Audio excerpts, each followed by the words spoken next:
Izzy oder Izzy, je nachdem wie man es will, war ein junges Mädel auf dem 12. Platz der Rockport Blacklist. Ihr richtiger Name war Isabel Diaz und sie wurde in Rockport geboren und ist auch nie umgezogen. Sie interessiert sich schon in jungen Jahren für Motoren und Autos und lernte schon als Kind an Autos rumzuschrauben. Sie hatte noch 2 Brüder, die ebenfalls sehr an Autos interessiert waren. Einen großen Bruder, der etwa 2 Jahre älter war als sie, und einen jüngeren Bruder, der etwa 1 Jahr jünger war. Zusammen basteln sie an vielen Autos rum, bis eines Tages die illegalen Rennen in Rockport begannen zuzunehmen. Schnell fanden sie auch ein Interesse daran, an solchen Rennen teilzunehmen. Izzys Brüder kauften sich beide einen Mitsubishi Evo und tunten sie absolut gleich, sowohl optisch als auch technisch. Izzy war eher ein Mazda-Fan und besorgte sich ein RX-8. Die 3 schlugen sich ziemlich gut. Izzys Brüder, die schnell als die Evo-Brüder bekannt wurden, wollten aber immer mehr. Sie gründeten eine Crew, die sie die Scorpios nannten, und entschieden sich nach Pullman aufzubrechen, um dort andere Crews herauszufordern. Izzy war daran nicht interessiert, sie blieb lieber in Rockport, um ihren Onkel in der Werkstatt zu helfen. Die Zeit nahm ihren Lauf, Izzys Brüder konnten sich in Pullman behaupten und weitere Crewmitglieder gewinnen, womit sie zu den etwas größeren Crews in Pullman zählten. Izzy landete mit der Zeit in der Blacklist und hielt sich auf Platz 12. Es gab mal einen Herausforderer in einem Dodge Challenger, mit dem sie aneinander geriet. Er konnte sie nicht schlagen, war aber auch extrem aggressiv ihr gegenüber. Jedoch verschwand er gänzlich aus Rockport und war auch erstmal nicht mehr aufzufinden. Eines Tages wurde sie dann, wie schon Sony, Tess und Vic zuvor, von Razor besiegt und dann auch noch von dem M3-Besitzer. Während der M3-Besitzer sich weiter die Blacklist hochkämpfte und gerade bei JV ankam, tauchte der Unbekannte in seinem Dodge Challenger wieder auf. Er forderte sie erneut zu einem Rennen heraus. Diesmal war aber auch ihr jüngerer Bruder vor Ort, da er von ihren 2 Niederlagen gegen Razor und dem unbekannten M3-Besitzer hörte und einfach mal nach ihr sehen wollte. Der Dodge-Fahrer machte sich über den Evo des Bruders lustig, doch der lachte nur und sagte ihm, er schaffe ja nicht mal den Mazda seiner Schwester, also soll er sich nicht mit ihm anlegen.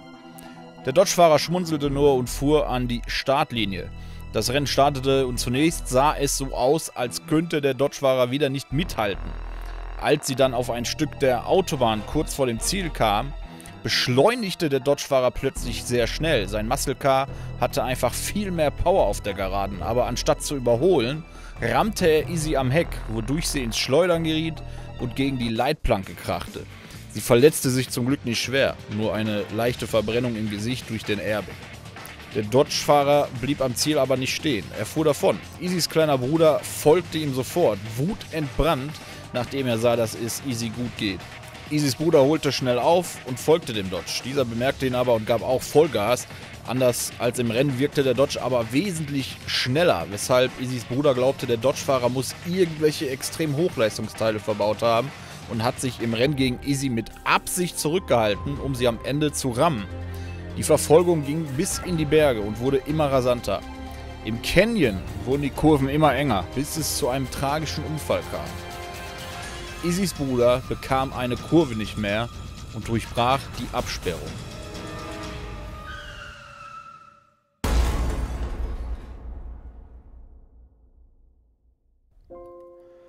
Er schlug weiter unten im Canyon auf der Straße auf. Der Dodge-Fahrer fuhr einfach vorbei und verschwand.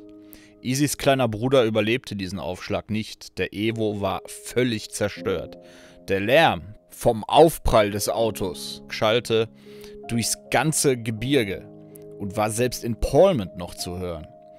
Der Boss der Blackheart Crew fand den Evo als erstes, konnte aber nichts mehr für Izzys Bruder tun.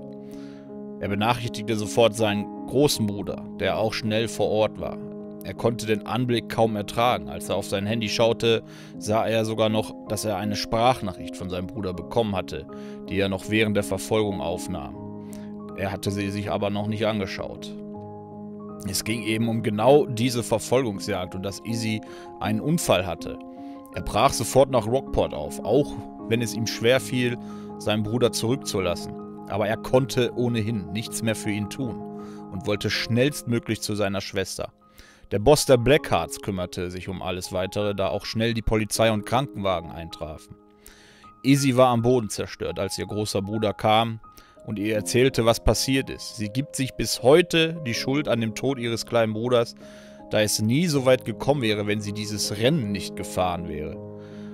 All das passierte noch kurz bevor der M3-Fahrer Razor besiegte und diese Tragödie war einer der Gründe, warum Cross die Polizeipräsenz in Rockport so sehr verschärfte und komplett ausrastete, als der Most Wanted entkam. Zwar konnte der M3-Fahrer nichts dafür, was mit Izzys kleinen Bruder geschah, doch verurteilte Cross die gesamte Racing-Szene nur noch mehr und war sich sicher, dass sich so etwas wiederholen könnte, solange illegale Straßenrennen nicht härter bekämpft werden. Izzy ist seitdem keine Rennen mehr gefahren.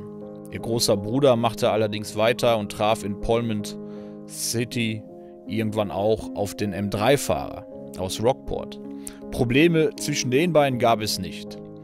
Izzy baute ihren RX-8 irgendwann wieder auf, ließ ihn letztendlich aber doch stehen. Er verstaubt wohl immer noch irgendwo in einer Garage.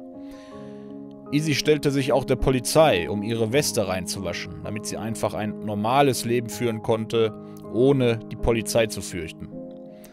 Der Fahrer des Dodge Challengers tauchte nie wieder in Rockport auf und auch nicht in Pullman. Der Wagen wurde 2007 auf dem Pro Street Festival gesehen. Danach sah und hörte man aber nichts mehr von ihm. Zumindest Izzy bekam nichts mehr von ihm mit. Izzy lebt auch heute noch in Rockport und ist Besitzerin einer Tankstelle samt Werkstatt. Ihr großer Bruder hörte irgendwann auch auf, damit Rennen zu fahren und löste die Scorpios auf.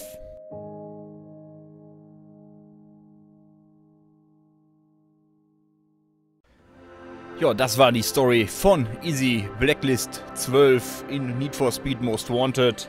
Ja, eine traurige kleine Geschichte. Ich bin diesmal ein bisschen aufs Emotionale gegangen mit den zwei Brüdern, die die Scorpios gegründet haben, die wir aus Need for Speed Carbon kennen. Und ja, der kleine Bruder mit seinem Unfall, das ist natürlich eine traurige Angelegenheit, ne? Aber ich dachte, ich baue mal ein bisschen was mit den Crews ein aus Carbon.